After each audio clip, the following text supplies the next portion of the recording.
विज्ञान के सेशन में आप लोगों का स्वागत है। बल तथा गति के नियम में आज हम लोग इसके लास्ट टॉपिक पर पहुंच गए हैं, वो है संवेग संरक्षण।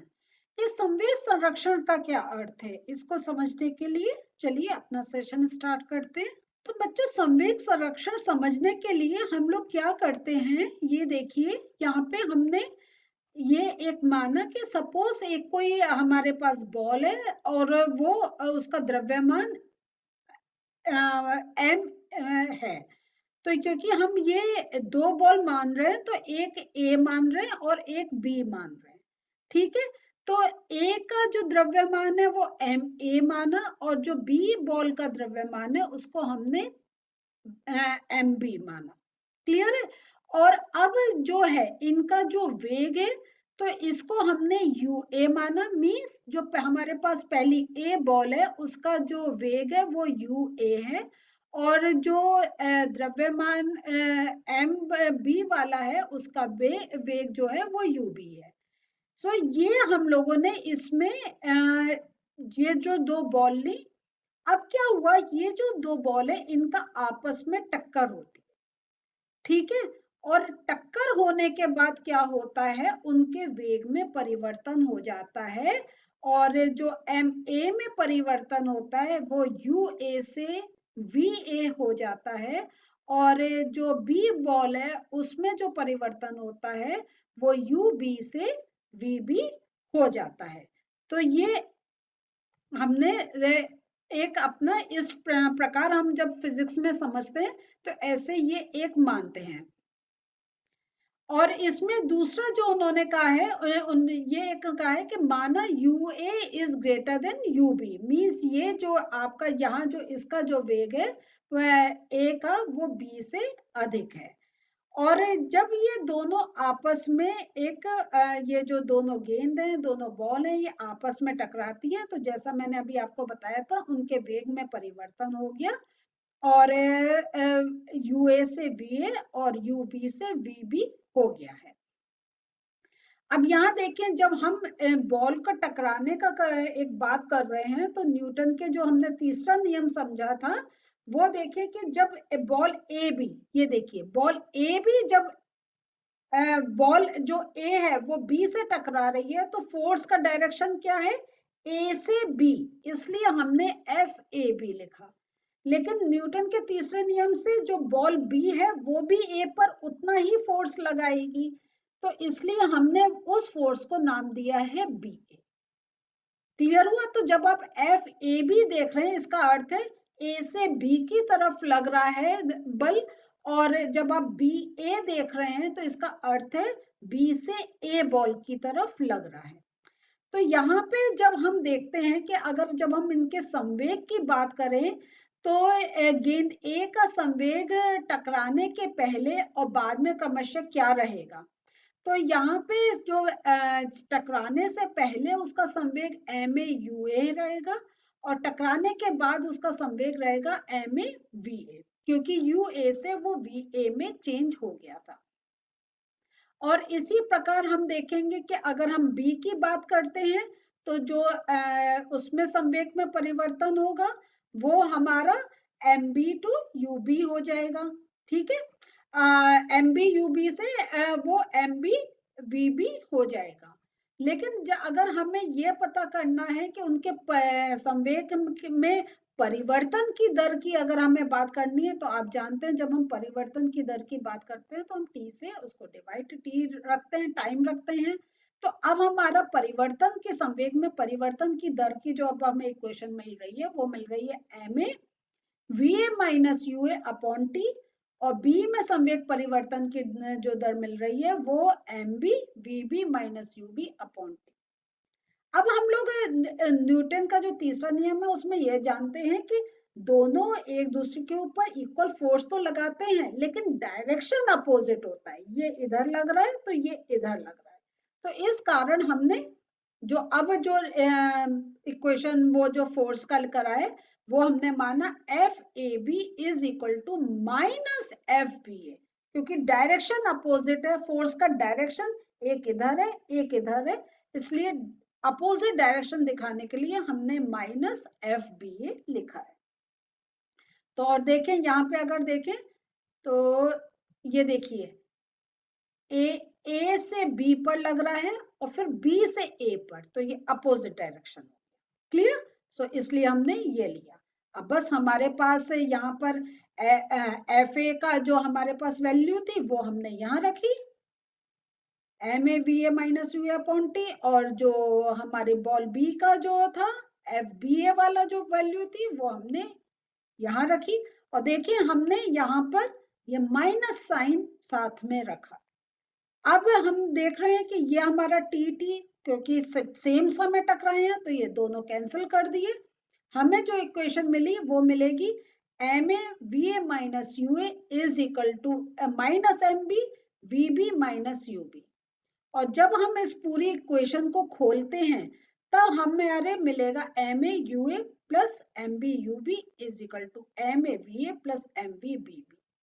ये जब हम इसको लिखेंगे तब आप ये देखेंगे कि ये जो हमारा है ये जो रिलेशन है, तो हम जब ब्रैकेट्स अपने इसको ओपन करेंगे तो हमारा आएगा m A V a minus m A you a is equal to m v b b plus M B you b, क्योंकि ये हमारा एक जो है वो माइनस माइनस प्लस हो जाएगा।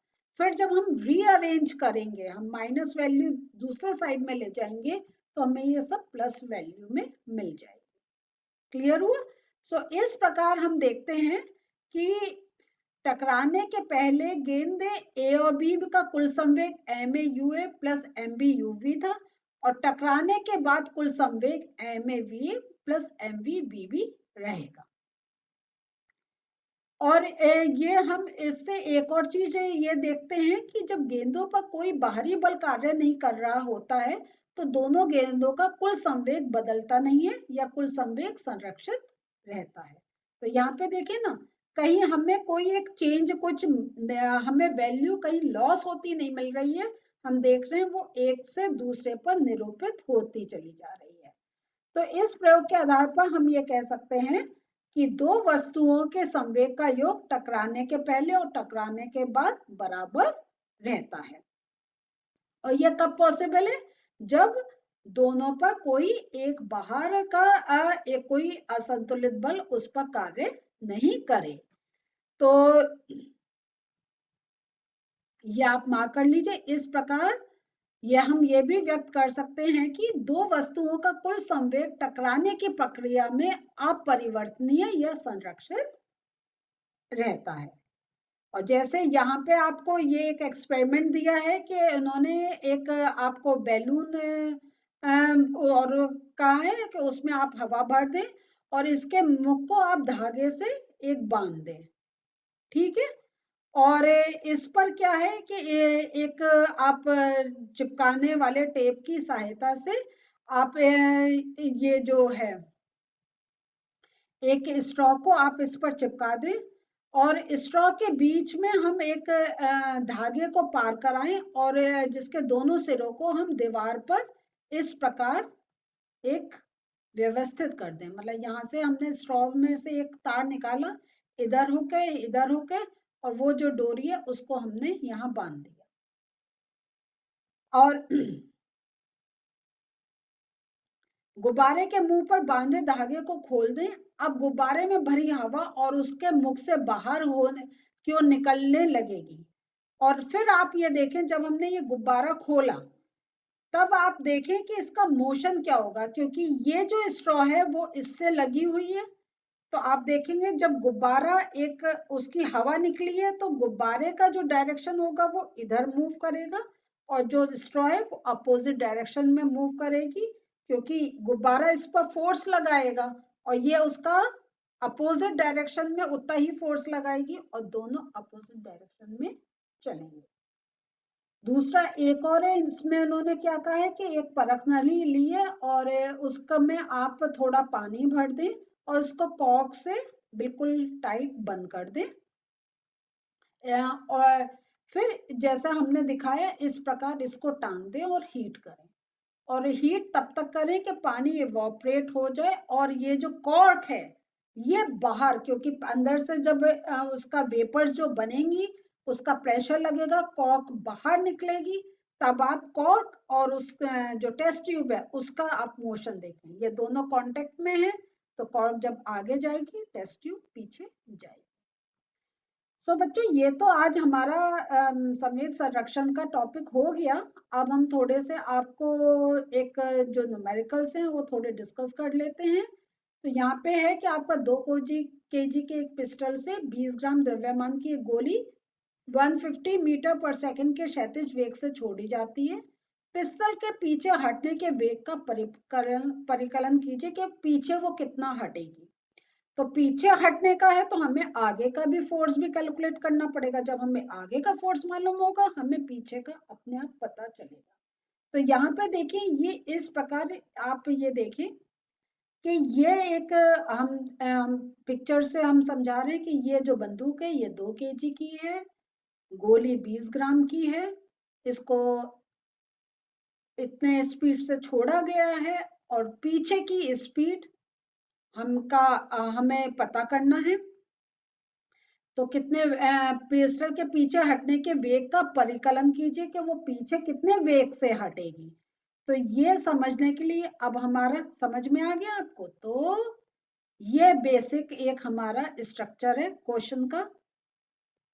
तो यहाँ पे हम ये मानते हैं कि गोली का द्रव्यमान जो है वो 20 ग्राम है, लेकिन हमने जो पिस्टल का द्रव्यमान है वो 2 kg है। तो हम इसको ग्राम को केजी में कन्वर्ट कर देंगे। तो 20 ग्राम इज इक्वल टू 0.02 kg।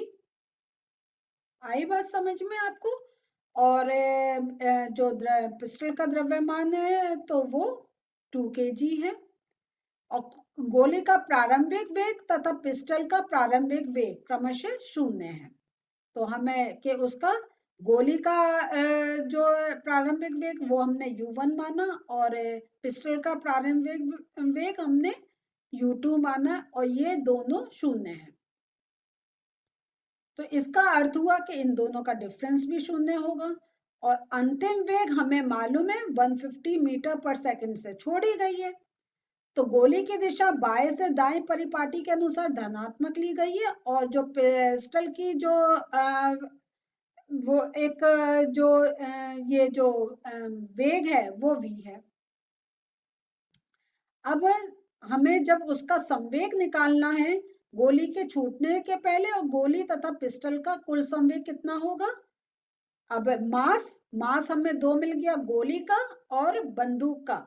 तो 2 + 0.02, वेग इनिशियल हमने 0 माना है तो 0।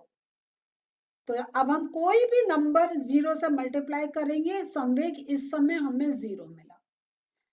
ठीक है, ये गोली के छूटने से पहले। अब जब गोली छूटी तो उसका जो मास था, गोली का जो मास था वो हमारा 0.02 था, और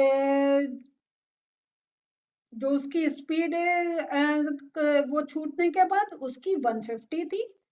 लेकिन जो हमारी बंदूक था वो उसका मास 2 था, और जो उसकी वेलोसिटी है वो हमें अब कैलकुलेट करनी है, तो हमने उसको v रख लिया। तो अब जब हम इसको कैलकुलेट करेंगे तो हमें मिल जाएगा 3 + 2v। ये कैसे? जब हम 150 को 2 से मल्टीप्लाई करेंगे तो ये आप देखेंगे कि हम 15 2 30 होता है, और हमने जब डेसिमल हटाए तो हमें 3 वैल्यू, डेसिमल सॉरी लगाए तो हमें 3 की वैल्यू मिलेगी, और प्लस ये हमारे पास 2v, ये 2 को v से मल्टीप्लाई करा। तो अब संवेग संरक्षण नियम के अनुसार गोली छूटने के बाद कुल संवेग इज इक्वल टू गोली छूटने के पहले का कुल संवेग।